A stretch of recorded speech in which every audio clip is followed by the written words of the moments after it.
여러분 안녕하십니까?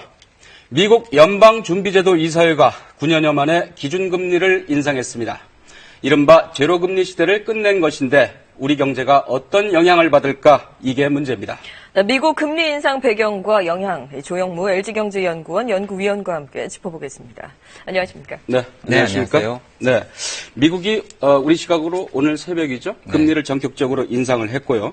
우리 정부는 이제 오전에 긴급 거시경제금융회의를 열었습니다. 그만큼 이제 민감하게 반응한다라는 것인데, 먼저 이 시청자 이해를 돕는 차원에서 미국의 금리 인상에 왜 우리가 이렇게 반응을 해야 되는 것인지, 그걸 좀 간단하게 설명부터 좀 해주시겠습니까? 네, 다른 나라의 금리 조정이긴 합니다만 아무래도 미국이다 보니까 여러 가지 채널을 통해서 우리나라 경제에 영향을 미치게 됩니다. 네. 우선 미국이 금리를 올리게 되면 국제 금리가 전반적으로 올라갈 가능성이 높고요.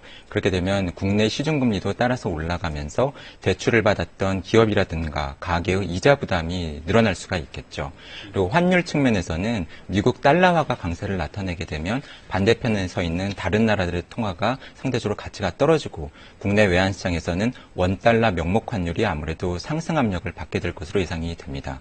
그리고 국제금융시장에서는 아무래도 미국이 금리를 올리게 되면 투자 자금 규모 면에서도 양이 줄어들게 되고 금리가 높아지는 미국으로 투자 자금이 회귀하면서 네. 신흥국에서 자금이 이탈을 하게 되면 아무래도 주가 또는 채권 가격, 이러한 자산 가격이 영향을 받지 않을까 하고 생각이 됩니다. 세계 경제에 큰 흐름에 영향을 줄 수 있는 거죠. 미국의 금리 인상 발표를 직접 들어보시고 또 얘기 나눠보겠습니다. 네. 네, 오늘 금리 인상은 연준위원 10명 만장일치 찬성으로 결정됐습니다. 지금의 제로금리, 그러니까 0에서 0.25%였던 걸 0.25%에서 0.5%포인트로 0.25포인트 올린다는 겁니다. 지난 2006년 6월 이후 9년 6개월 만에 첫 금리 Even 인상입니다. after this increase, monetary policy remains accommodative. Process of normalizing interest rates is likely to proceed gradually. 네, 그동안 이제 미 연준의 금리 인상 예고는 이제 이미 수차례 있었지 않습니까? 그런데 이제 해를 넘기기 직전에 이번에 이렇게 이제 전격적으로 한 배경은 좀 있을 것 같은데, 아무래도 이제 미국 경제가 어느 정도 좀 회복이 됐다, 또는 앞으로 미국 경제가 이렇게 회복이 되면서 버블이 끼지 않을까? 미리부터 좀 조여야겠다. 이렇게 해석을 해봐야 되겠습니까? 네, 잘 지적을 해주셨습니다. 실제로 올해 지속적으로 미 연준은 연내 금리 인상 방침을 밝혀왔는데요. 그렇다 보니까 올해 금리 인상을 하지 못하고 내년으로 넘기게 되면 아무래도 중앙은행의 신뢰성에 흠집이 나지 않을까 상당히 우려를 했던 것으로 보입니다. 그리고 가장 중요한 배경이 되었던 것은 실제로 미국 경제가 순항을 하고 있다라고 하는 점인데요. 최근에 신흥국 경제가 휘청거리는 가운데에서 그나마 선진국 경제가 회복세를 보이고 있고 특히 미국 경제가 거의 독주하다시피 이렇게 세계 경제를 이끌어 나가고 있습니다. 실제로 미국 경제의 성장률은 잠재 성장률 수준이 2% 정도로 추정이 되고 있는데 올해 성장률이 2.5% 수준에 달할 것으로 예상이 되고 있죠. 그렇다 보니까 5% 잠재 성장률 수준에 근접하는 이러한 실업률 수준까지도 실업률 수준이 떨어지다 보니까 앞으로는 임금이 올라가면서 물가 상승 압력이 높아지지 않을까 우려를 낳고 있었고요. 한편으로는 그동안 많이 풀렸던 돈들이 주식이라든가 주택시장에서 또다시 버블을 낳지 않을까 하는 우려가 제기되고 있었습니다. 네, 이번 발표를 보면 점진적으로 올리겠다라고 했어요. 그래서 아마 충격을 좀 최소화하려는 이제 조금씩 올리겠다는 것 같은데요. 그럼 내년에도 좀 인상 움직임이 계속해서 있을 가능성이 있을 것 같은데요. 어느 정도까지 올릴 것인가 또 참 궁금합니다. 어떻게 전망이 되나요? 그것과 관련해서 오늘 새벽에 실제로 재미있는 통계가 발표가 되었는데요. 1년에 8차례 미국은 금리 조정하는 회의를 엽니다. 그중에서 2차례 한 번씩 투표권을 가진 미 연준 내 이사들을 대상으로 해서 향후 예상되는 경제 성장률, 물가 상승률, 그리고 매년 말 적정한 금리 수준이 어느 정도 될 것인가를 묻는 설문조사를 하죠. 네. 이제 오늘 새벽에 발표된 바에 의하면 오늘 금리 인상이 개시가 되었지만 향후 1년 동안에 1%포인트 정도 금리를 올리는 것이 적정하다라고 이사들이 응답한 것으로 나타났습니다. 하지만 하지만 아무래도 1%포인트까지 금리를 올리는 것은 희망사항에 그칠 가능성이 높아 보이는데요. 왜냐하면 물가 상승률이 아직은 연준이 목표로 한 2% 수준까지 올라오지 못했고 그렇다 보니까 국제 투자자들이라든가 또는 이코노미스트들은 아무래도 금리 상승 폭이 향후 1년 동안 0.5 내지 0.75%포인트에 그치지 않을까 전망들을 하고 있습니다. 뭐 지금 이 수준이라면 두 번 정도, 한 번, 뭐 세 번까지 올릴 가능성이 있다는 말씀이신 거죠. 이엘런 의장도 그 물가 상승 수준을 봐가면서 조정을 하겠다 이렇게 발언을 하지 않았습니까? 그렇습니다. 상당히 오늘 눈길을 끄는 대목이었는데요. 일단 금리 인상을 개시를 하기는 했지만 미국의 금리 인상에 촉각을 기울이고 있던 국제금융시장 투자자들이라든가 또는 신흥국 입장에서 아무래도 우려를 낳을 수밖에 없기 때문에 이러한 불안감을 잠재우기 위해서 통화정책회의 성명서라든가 또는 그 이후에 있었던 기자회견에서 앞으로 금리가 인상이 되더라도 그 속도는 상당히 점진적일 것이고 앞으로도 낮은 수준의 정책금리 수준이 유지될 것이다라는 식으로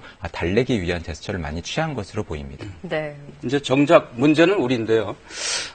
미국의 이제 금리 인상에 대해서 우리 경제가 어떤 영향을 받는지 주식시장이 먼저 이제 반응을 보였는데 오늘 우리 주식시장 상황을 한번 먼저 보시죠. 네. 네, 오늘 우리 주식시장은 소폭 상승했습니다. 코스피는 어제보다 8.56포인트, 0.43% 올랐습니다. 미국의 금리 조정이 이미 예고되어 있었던 만큼 금융시장은 비교적 담담하게 받아들이는 분위기입니다. 그러나 외국인 투자자들이 우리 시장에서 열흘 이상 주식을 내다 팔고 있습니다. 보통 금리가 오른다고 하면 주식시장 뭐 내려가는 경우도 많이 있었는데요. 네. 뭐 지난 그 7, 8월에 그 학습 효과 때문일지도 모르겠어요. 계속 금리가 오른다 했었기 때문에 이번에는 그렇게 충격을 받는 모습은 아닌데요. 그렇습니다. 학습 효과라고 볼 수도 있겠고요. 앞서 말씀드린 것처럼 워낙 오랫동안 지속적으로 금리 인상 방침을 밝히다 보니까 미리 그러한 효과를 선반영해서 주가가 예전에 빠진 측면이 있었죠. 네. 도리어 그렇다 보니까는 금리 인상 직전에는 이러한 금리 인상이라고 하는 불확실성이 해소되는 것을 기대를 하면서 안도 랠리가 나타날 수도 있겠다라고 하는 기대감이 형성된 측면도 있었던 것 같습니다. 근데 오히려 불확실성이 사라지니까 좀 안정을 되찾는 또 그런 네. 반작용이 있을 수도 있겠군요. 네. 네, 근데 이제 이 외국인 투자자들이 이제 국내 시장에서 자꾸 이제 이탈해 가는 것이 지금 문제인데, 이제 일부 보도에 의하면은 뭐 최근 열흘 동안 1조 뭐 3천억, 1조 4천억 원이 빠져나갔다 이런 얘기도 있고요. 그런데 이제 정부의 기관에서 이렇게 분석을 해 보니까 최근 11일까지 2조 8천억 원, 그러니까 한 3조 원 가까운 돈이 지금 이렇게 매도액으로 잡혀 있다 이런 얘기도 나와 있어요. 이거 좀 문제 아닙니까? 우리가 버틸 수 있습니까? 그렇습니다. 앞서 말씀드린 것처럼 미국의 금리 인상은 국제 투자 자금의 규모도 줄이고 흐름 측면에서 신흥국에서 선진국으로 돈이 옮겨가게 되는 중요한 요인이 되죠.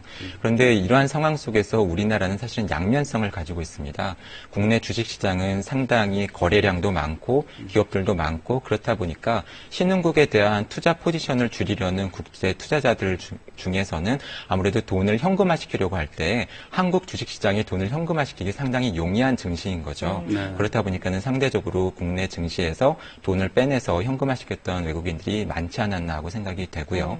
하지만 그럼에도 불구하고 앞으로 대규모의 외국인 투자 자금의 이탈이 계속 이어질 것으로 보는 이런 전문가들은 그렇게 많지는 않습니다. 왜냐하면 취약 신흥국으로 분류되고 있는 다른 나라들에 비해서 그래도 우리나라는 외환 보유고가 3,700억 달러에 달할 정도로 상당히 많은 편이고요. 올해만 하더라도 1,000억 달러가 넘는 경상수지 흑자를 기록할 정도로 그래도 금융시장의 건전성, 체력은 상당히 양호한 편이 아닌가 하고 분류되기 때문입니다. 네, 예전에는 이제 세계 경제가 미국 금리가 오르면 또 우리도 따라서 올리고 뭐 이런 추세였다면 요즘에는 또 자국의 여건에 따라서 좀 자율적으로 금리를 조정하는 모습이에요. 중국도 물론 그렇고요. 그렇기 때문에 이번에 미국이 올렸기 때문에 우리도 금리를 올려야 된다고 이런 얘기도 있습니다만 사실 우리 경제 여건이 지금 금리를 올릴 수 있는 그런 여력이 되나요? 그렇습니다. 국내외적인 여건을 사실은 동시에 고려를 할 필요가 있겠는데요. 말씀하신 것처럼 예전에는 미국이 금리를 올리면 다른 나라들이 따라서 올리고 내리면 따라서 내리는 그러한 통화 정책상의 동조화 현상이 상당히 뚜렷했죠. 근데 최근의 현상 시장은 독주하고 있는 미국은 이번처럼 금리를 올렸지만 경제 상황이 그다지 좋지 못한 유럽이나 일본은 양적 완화를 하고 있고 중국도 금리를 인하하거나 또는 위안화를 평가 절하하는 식으로 통화 완화 정책을 이어가고 있습니다. 네. 따라서 우리나라 역시도 이러한 국제적인 흐름 안에서 반드시 미국이 금리를 올렸다고 해서 바로 뒤따라 금리를 올릴 필요성은 없을 것으로 보이고요. 특히 국내적인 경제 상황이 경기 회복세가 미약한 가운데에서 상대적으로 물가 상승 압력은 그다지 높은 편이 아니기 때문에 이러한 국내 상황을 고려하면서 통화 정책을 편다면 단기간 내에 우리나라 한국은행이 금리를 올릴 가능성은 그다지 높지 않아 보입니다. 네. 그리고 이제 우리 대출받은 분들 중에 변동금리로 이게 대출받으신 분들이 많기 때문에 이제 금리가 오르면 이게 가계부채의 뇌관이 될 수 있다. 이게 이렇게도 문제죠. 우려를 많이 하시죠. 그렇습니다. 아무래도 국제금리가 올라가게 되면은 국내 시중금리가 따라서 올라갈 가능성이 있겠고요. 네. 이때 중요한 것은 기업과 가계의 두 가지 주체가 모두 다 문제가 될 수가 있겠는데요. 특히 기업 같은 경우에는 이렇게 금리가 올라가는 국제 자금 시장에서 해외 자금을 어느 만큼 많이 조달을 했었고 이러한 자금에 많이 의존을 하고 있는가가 중요한 변수가 될 것으로 보이고요.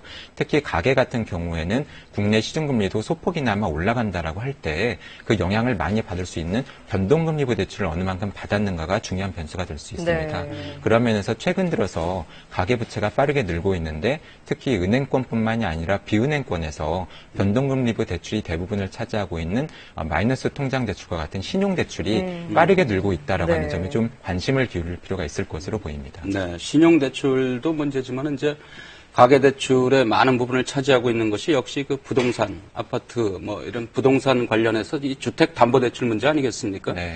지금 뭐 미국도 대출 금리를 이제 바로 올리기 시작했고 국내 은행들도 지금 따라가고 있는데 앞으로 이 문제는 어떻게 되겠습니까? 부동산 시장도 좀 문제일 텐데.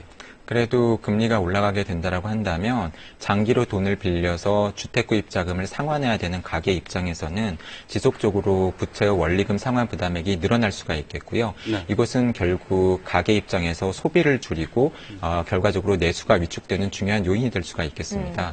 그리고 부동산 시장 측면에서도 이처럼 부채 상환 부담이 늘어나고 부채를 빌리기 어려워진다라고 한다면 아무래도 주택에 대한 매수세가 위축될 수 있기 때문에 미국의 금리 인상은 국내 부동산 시장에는 호재라고 보기는 어려울 것 같습니다. 그렇군요. 우리 정부의 대응에 대해서도 간략하게 한 말씀만 드릴게요. 어떻게 지금 잘 헤쳐나가고 있다고 보십니까?